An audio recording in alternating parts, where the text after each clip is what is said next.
All right, everyone, welcome to the RotoWire Fantasy Football Podcast. We are brought to you by Prosper Trading, where you can stop gambling on games and you can't control and start making the trades in the markets that you can. I'm Jim Coventry. Today's show, of course, we are going through the Week 14 reactions. Exciting day as always in the NFL. And we start out with instant reaction number one. The Bills top the Bengals in a thriller and in the snow. Bills 39, Bengals 34. The Bills go to 9-4. The Bengals go to 4-9. And they're probably pretty glad the Steelers beat the Ravens as well, as their faint hopes remain alive. What a game. So we'll start out Buffalo. Josh Allen. I say this frequently. I don't draft quarterbacks early, but I get why people do. When you get somebody like Josh Allen, now maybe Lamar didn't work out, maybe Jaden Daniels didn't work out. Josh Allen worked out just fine. 251 and 3 through the air. You're like, okay, I'll take that. But 78 in a rushing touchdown on the ground. That is the Josh Allen experience. If you were fighting for your playoff life, fighting for a bye, Josh Allen probably got you there. Probably carried you with another phenomenal performance. Now, Cincinnati does not have a great run defense. James Cook, very efficient, 18 for 80 on the ground. Had a couple chances to score. One, he was going near the end zone. They did review it. He fumbled, but the ball went out of bounds. Not in the end zone, but outside the one. But then the next time he did fumble the ball, it did go into the end zone. And so so unfortunately, two fumbles, one lost, one of them cost out. At the time, it looked like that Cook fumble was going to cost the Bills the game. More on that later. But Cook, you'll take it. It's a floor game. Two catches for 31, so he gets 111 scrimmage, two catches, so that gets you 13. You'd like 15, you'd like 20, but you get what you get there. But it's still, Cook continues to play at a high level. And we knew that everybody knows this. You don't need anybody to be a genius to tell you. You throw the ball to your tight ends against the Bengals, and everything goes just fine. Well, it was Dawson Knox who was heavily featured. Now, Dalton Kincaid was coming up a multi-week injury at that hamstring. We knew he was cleared, told people to start him. We ranked him as tight end 3, and we put the yellow tag for injury, again, not knowing it. They did ease him in. But get to Knox in a minute. Kincaid was fine, 4 for 41 and a touchdown on 5 targets. Nobody's going to complain about 14 PPR points. Nobody has any issue with that. Would have liked more, but it was Knox, 6 for 93. You saw, like in that Colts and Loveland game when the Bears played him, all that space to run. And even you saw Jackson Hawes, only one catch, but it was a touchdown. So, yeah, again, tight ends having a lovely, lovely day against them. Receivers, hey, I told people Khalil Shakir, because not a bad start here, because the Bengals have done really well against outside receivers, and the Bills aren't exactly chock full of outside receivers. But the slot coverage is really bad, like number 29. And so, fortunately, if you started Shakir, you got a touchdown, but only 2 for 16. This is the third time in 5 games. Shakir, I had like 1 or 2 catches. 16 was his high watermark in those 3 games. He had a big game in there. He had the game with Houston where he went off in the second half. But now it's a real problem. Again, the touchdown was nice. Can't count on it. So 3 of the last 4 games, aside from the touchdown, you're looking at a total of about 7 PPR points, a total in 3 games. It's going to be tough to start him in the fantasy playoffs. I have to say that. Shakir's a talented player. I really don't understand what's going on there. Targeted 3 times out of 28 passes. Now, again, I know the tight ends were a priority in this matchup, but the slot was equally effective, not equally, but close.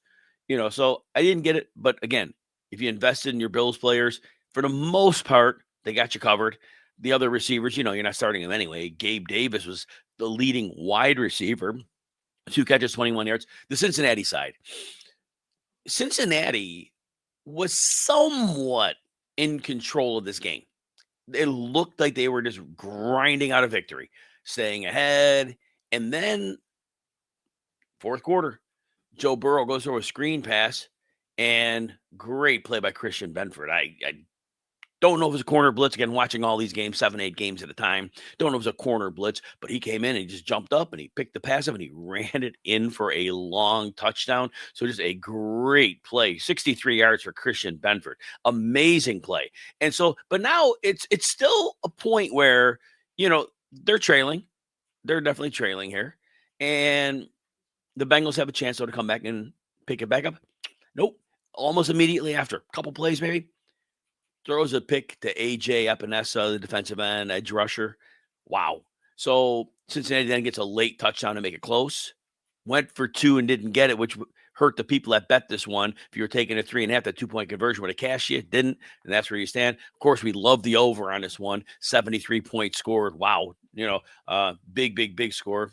Typical Bengals football. But the Bengals side, so Burrow's fine. Burrow gets it done for you. 4 touchdowns, 284 through the air. Those 2 picks hurt, but you were fine with that. The ground game. Buffalo's a terrible run defense. You had to think coming in, they were going to worry about Chase. They were going to worry about Higgins. And Chase Brown would have a great day. Well, fortune has it, Chase Brown caught a touchdown pass.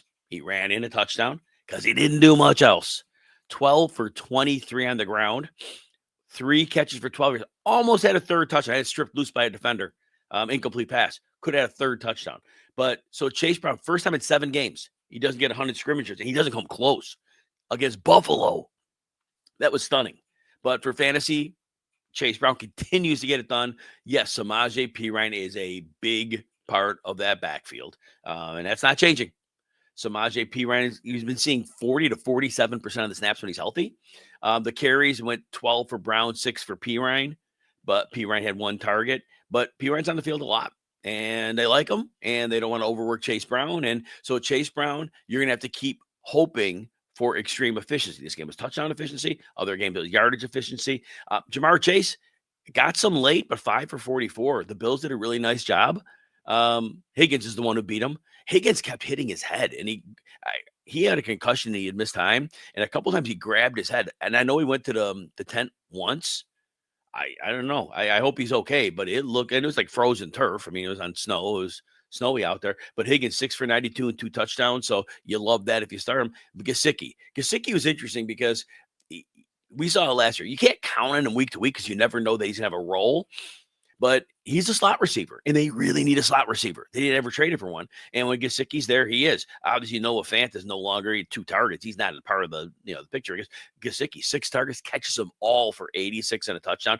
Very athletic, high points the ball. Just very good in traffic. Made a couple of really beautiful catches. Don't know if that sticks week to week. But if you're in a pinch at tight end, Gesicki is certainly worth looking at because he is talented. It's just a matter of when he gets the football.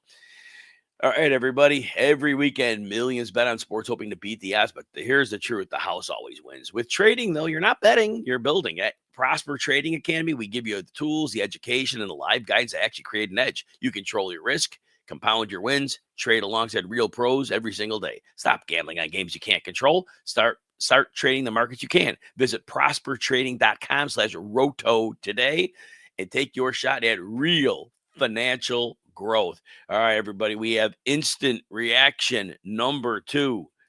The Bears and the Packers battle for the NFC North Division lead. And yes, the Packers 28, the Bears 21. Packers now move from a lower seed to the 2 seed. They're 9-3-1. The Bears were the 1 seed. They're now the 7 seed behind the 49ers on a tiebreaker, apparently. That's how it goes. Tight, very tight. So, again, they're half a game separates these 2 teams. Fun game to watch. It was a great football game to watch, but for fantasy, it was a little bit like you wanted a little more explosiveness, right? So the Packers come in completely balanced on offense. Smart attack, 26 rushes, 25 passes. That was kind of their game plan, the game plan I foresaw coming into the season. They passed situationally, and Jordan Love was efficient. 3 touchdown passes on 25 attempts. Now, 234, not the greatest yardage game, but that's going to be the deal with Jordan Love. And that's why I don't rank him as a quarterback 1 every week, because you've got to get the 3 touchdowns because he doesn't run much.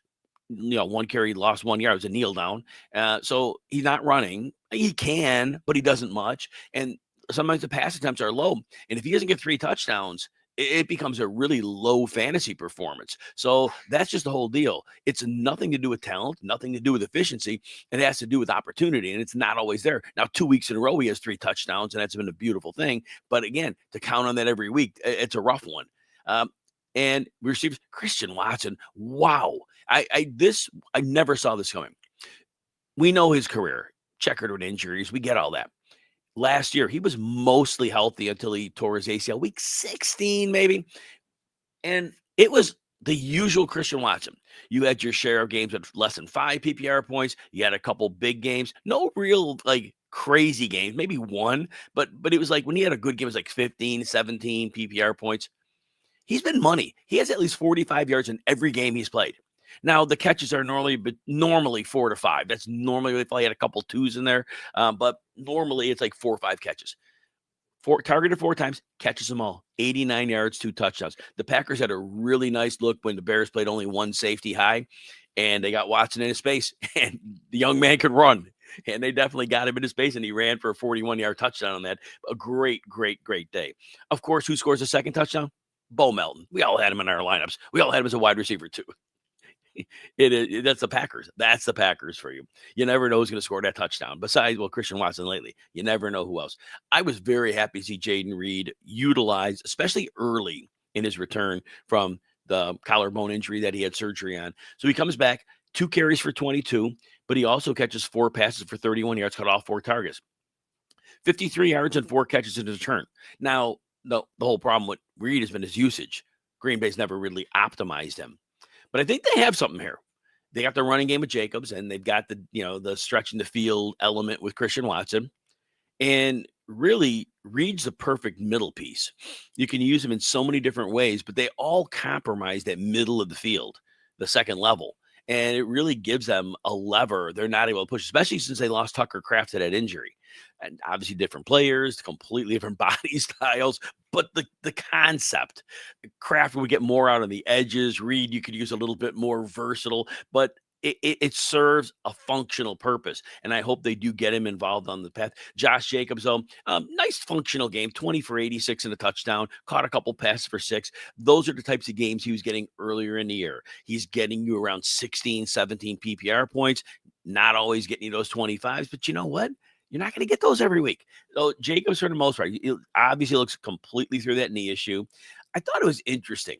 There were plays where the Bears would sell out to stop the run on some plays. Not always, but they sell. And I'm thinking to myself, I get it, but do I get it? When Jordan Love has players like Watson and Reed and a quarterback like Love that can, make you pay, it was interesting to see them sell out in the run and say, beat us through the air, because the Bears secondary, I know they're getting people healthy, and so maybe that was their thought. It was interesting, but again, it was a close game, and no fault of the coaches. I throw no shade on either coach. They both did fine jobs. The Bears side, so they want to run, and it was pretty balanced there too. 35 pass attempts, 32 rushes. Monangai and Swift were almost equal in this one. So it's again, now I know that last game Monangai was the closer and really closed it out. This is 50-50 now. Swift is a little more efficient, 13 for 63, and he also got 3 for 19. Monangai 14 for 57. So Monangai didn't have a great game, but again, he has volume. And somebody asked me on the Start Sit show today, should I play both Swift and Monangai? And I said, you can't do it. And I said, the reason why is this. Last week it was great. They both paid off.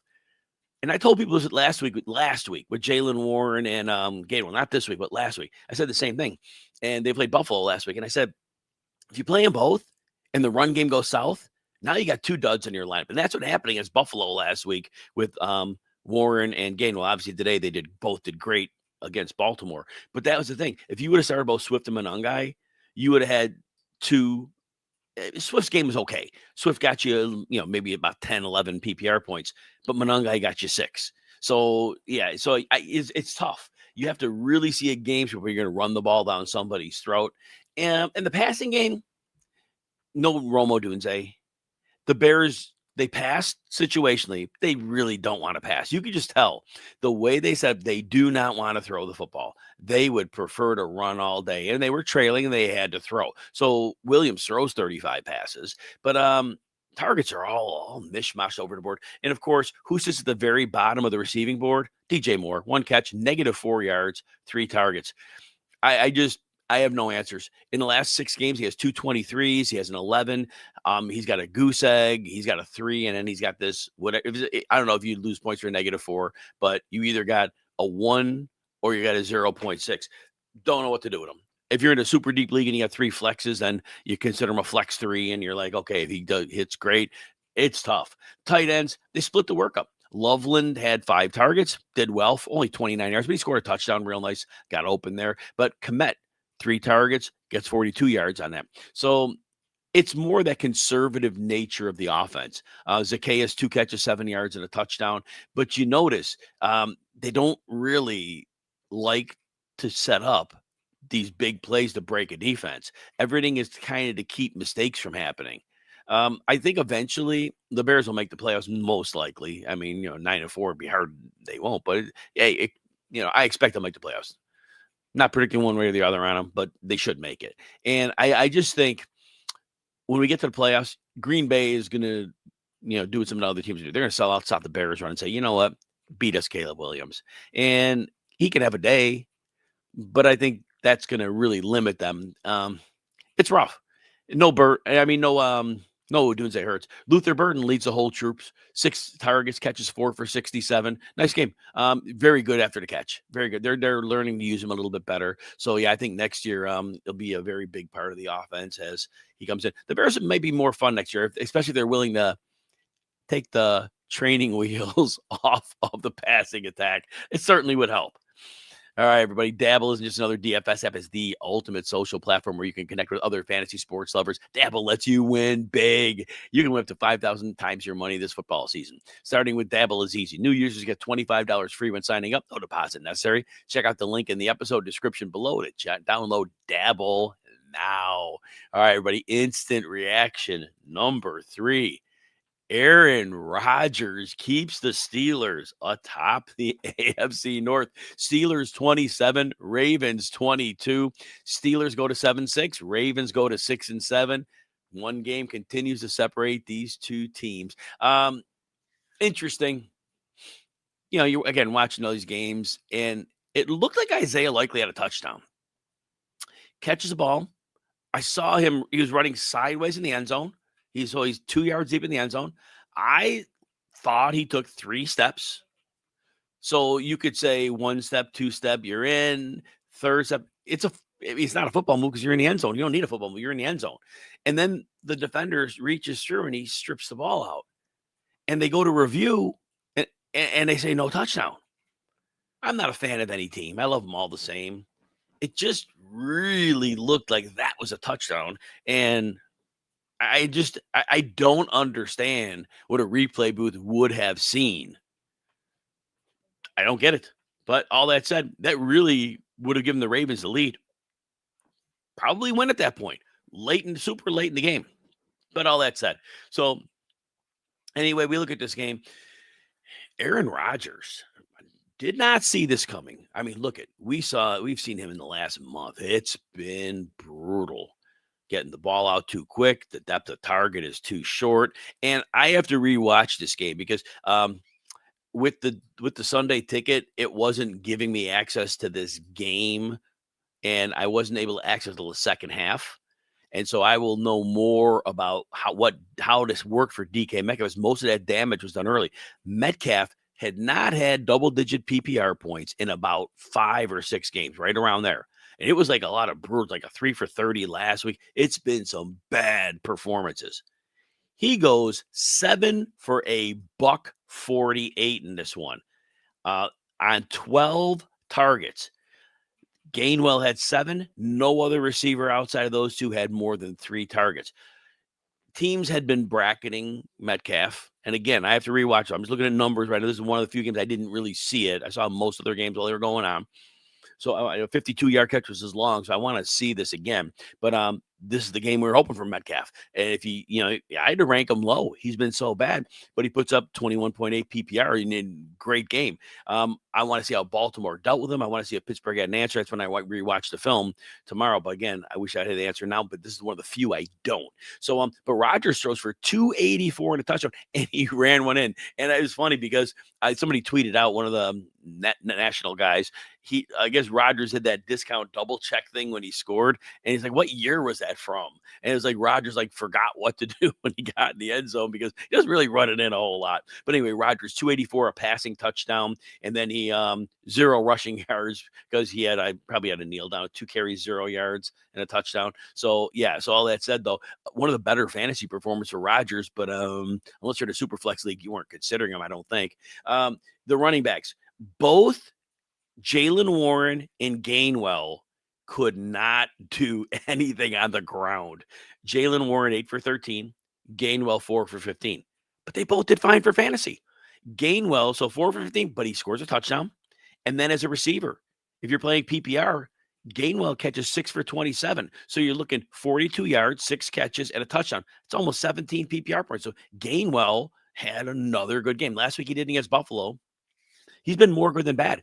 3 of the last 4 games, he's been very usable in PPR leagues. Now, you worry in the fantasy playoffs if you start him, it's a week he doesn't get those catches, and all of a sudden he doesn't score, and you're like, I got 6 points. Warren, again, 8 for 13, but Warren caught a 38-yard touchdown pass. So he ends the day with about 62 scrimmage yards, 3 catches, and a touchdown. So he was right with Gainwell. They both were in the upper teens for scoring. So great game. Nobody else is really useful.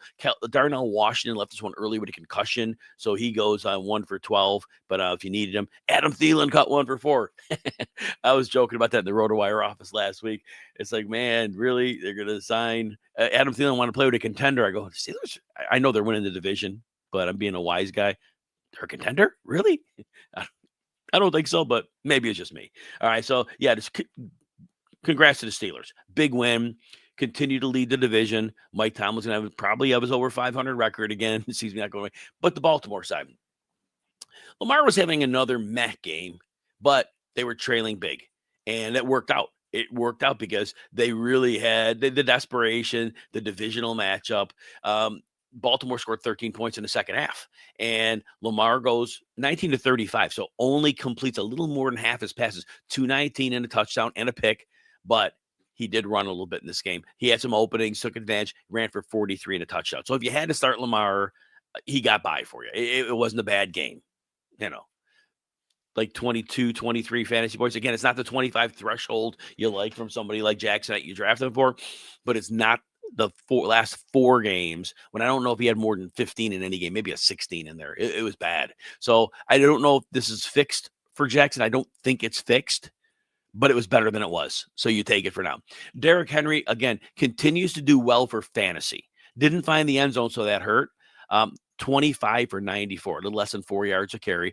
He's not been efficient this year, but the fantasy numbers come. He did catch an 8-yard pass, so he got 102 scrimmage yards in a catch. So 11.2 in a PPR. Again, you'll take it. You wanted more, but it was okay. Henry, in 4 of the last 5 games, has been a really solid fantasy player. We were worried it wasn't going that way, but that stabilized. Keaton Mitchell apparently left us one with a knee injury. He had 6 carries for 76, including a 55-yard run. So we'll find out what the deal with that is. I told people in the start sit show a couple Zay Flowers questions. I said, I like Flowers here. Normally, I'm not a Flowers guy. He is a little bit of a floor, and he's okay. But I said, Pittsburgh's going to send pressure, and Lamar's going to have to get it out, and especially with the way he's been kind of laboring with his running. And yeah, it was it. The only player with more than 25 receiving yards on the team was Flowers, 8 for $124 on 11 targets. So real nice fantasy there. Isaiah Likely gets a touchdown and 25 yards. Mark Andrews 1 for 9. We just heard this week they're going to let Likely walk in free agency because they signed Andrews to a new contract extension. So don't really know what's up with there, but the targets were 6 to 5. So it was pretty equal for the tight ends. Bateman had a crazy drop, but 2 for 23. But realistically, you're not really starting those other pass catchers anyway, say Flowers. And again, a tight end, you can't count on Likely. It was nice to see him go to touchdown, but the 4 for 25, touchdowns are not going to happen too often that way. So is what it is there. We are going to go over more of this week's reactions after we take a short break. All right, everybody. We are coming back with instant reaction number 4. The Colts lose Daniel Jones for the season with a torn Achilles. Bad news for Daniel Jones. He was having a nice season. I know, it was coming unraveled a bit. The Colts, this is tough. Anyway, the score of the game, Jaguars 36, Colts 19. Jaguars go to 9-4, sitting atop the AFC South. The Colts fall to 8-5, and I am very concerned for the Colts season now.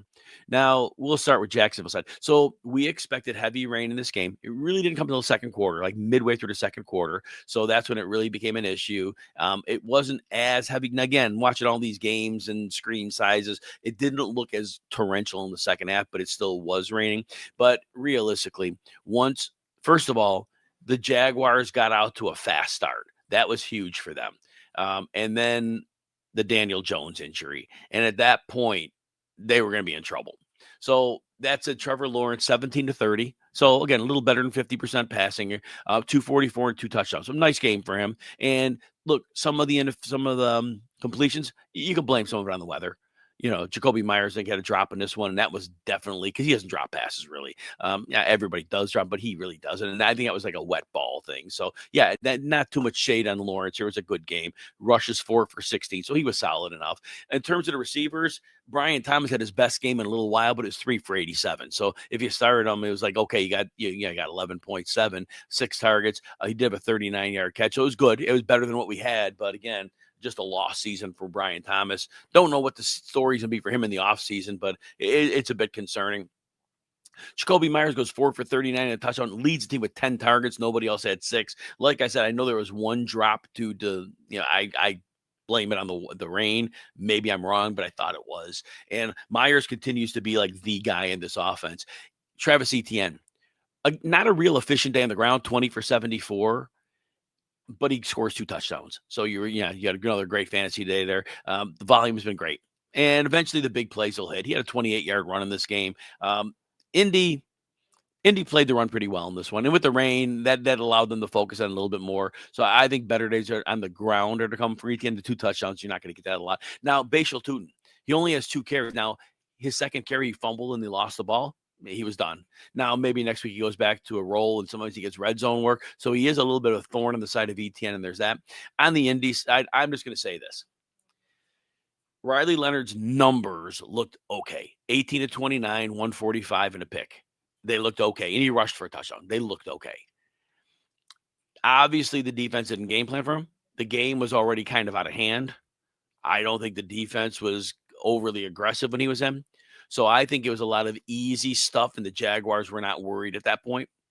There is some film out on Leonard now. That's going to be a problem for him.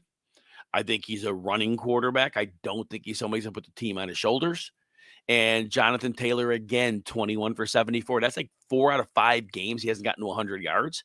And I know that sounds trivial, but they need the offense to run through Taylor. And if that doesn't happen, it does become a big problem because then the passing game becomes a bit more predictable. Alec Pierce leads team 5 for 80. He did at the very end of the game. He was checked for a concussion. We don't know what the result was as of this recording because the game was over. They didn't have to report that. So I hope he's okay. But just be cognizant if you're rostering Pierce. Michael Pittman led with 12 targets, 1 fewer yards than Pierce, but he had more catches. So 9 for 79. Pittman did have a solid game. I unfortunately, because of I told people that I was very concerned about the potential. We heard the weather report being heavy rain the whole game. I told people with the Pittman question, I go, check the local forecast 15 minutes before kickoff. If it's not going to rain throughout the entire game, then you could frame Pittman differently. And it really was only torrential for a while. So Pittman did fine. Josh Downs did a little 4 for 23. Tyler Warren, 2 for 15. 6 targets. I am worried about every pass catcher on the team with Riley Leonard again when they're playing any decent defense. It's going to be problematic. Obviously, Taylor's fine, but I am very concerned right now. I don't know if they're going to keep Leonard or they're going to try to find some retread. The only one I can think of, Josh Johnson's probably on a practice squad somewhere. You could sign somebody off a practice squad. Is Josh Johnson the answer? No, but They might need somebody to read blitzes, so there could be that. All right, everybody, you've dominated your fantasy football season all season long. Now it's time to show it off. Trophy Smack turns your league domination into hardware built to flex. From championship belts, trophies, rings, and chains, they got everything to make a true champion needs to make victories unforgettable. And don't forget about shaming that league loser. They've got items like high visibility loser vests, embarrassing singlets, and humiliating license plate frames. Trophy Smack fuels the glory and punishment every league needs to keep the season unforgettable. Trash talk phase, but hardware lasts forever. You're in this moment, claim it. Visit TrophySmack.com to lock in your hardware. Take 10% off with code ROTOSMACK10. That's TrophySmack.com, code ROTOSMACK10, ROTOSMACK10. You can thank us later. All right, one more instant reaction. Number 5, the Buccaneers fall into an NFC South tie. The Buccaneers lose to the Saints. Saints 24, Buccaneers 20. Saints go to 7-6. I'm sorry. Buccaneers go to 7-6. Saints wish they were 7-6. The Saints are 3-10. I'm just going to say this. Not a lot on this game. Baker goes 14-30. 14-30 against the Saints. Saints have a decent run defense. Not too worried about their pass defense. 14 of 30 for 122. They had a chance to win late. Didn't do it. Didn't move the ball. Tristan Wirfs was out. I get it. Left tackle out. But this is not the great pass rush you're worried about. Mayfield, I don't know if he's not healthy, but there's something not right. Godwin leads the team 5 for 55 on 8 targets. Emeka Egbuka, 9 targets, 2 for 15. He had a touchdown. I don't want to call it a drop. It might have been a drop. He misplayed it for sure. It was one of those that was at the top of his fingertips. Maybe he could have caught it. Maybe he couldn't, but it was catchable. It seemed. That's from my layman perspective. But there was a possible touchdown there. But Egbuka now is really problematic for fantasy. Bucky Irving, in and out of the game. He looks like he got dinged up in the first half. And he was out more than in the second half, but he played. But again, he gets in an efficient game. He scores the 24-yard receiving touchdown so that he cashes for you. As a runner, again, hasn't been efficient. Doesn't matter. 15 for 55, less than 4 yards a carry. But again, it doesn't matter for fantasy because the 2 for 26 and a touchdown through the air, that gets you to 81 yards. It gets you a touchdown. Bucky Irving's been money for fantasy every week he's played, and that's a great thing for him. Otherwise, not much to say. Baker Mayfield, if you're still riding on Mike Evans he pushed to come back this week. They have a Thursday game, which is soon, but they need to win. So if Evans can play, I almost think they got to get him on the field against Atlanta. We'll see. On the New Orleans side, I'm going to simply say this. They didn't have to pass a lot because they were winning or close almost the whole game. So Tyler Shuck, instead of 40 passes, threw 20. That's why your pass catchers did little. Tyler Shuck, though, ran for 55 yards and 2 touchdowns. Great performance by him against the Bucs. I don't know what it says long-term for him. Still not there yet. But I do think the extended look is good because I think he's better than I thought he was. Devin Neal, if you needed him, because of game script, he ran 19 times, goes for 70 and a touchdown, caught 1 14-yard pass. Again, he didn't have to pass a lot because game script usually is the Saints chasing.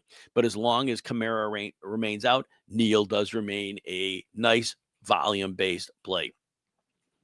All right, everybody, thanks for our sponsor, Chalkboard, where you can, I get the wrong sponsor. I'm sorry about that. Thank you to our sponsor. We have Prosper Trading, where you can stop gambling on games you can't control and start trading the markets you can. Thanks to everyone for being here, and we will see you next time with the RotoWire Fantasy Football Podcast.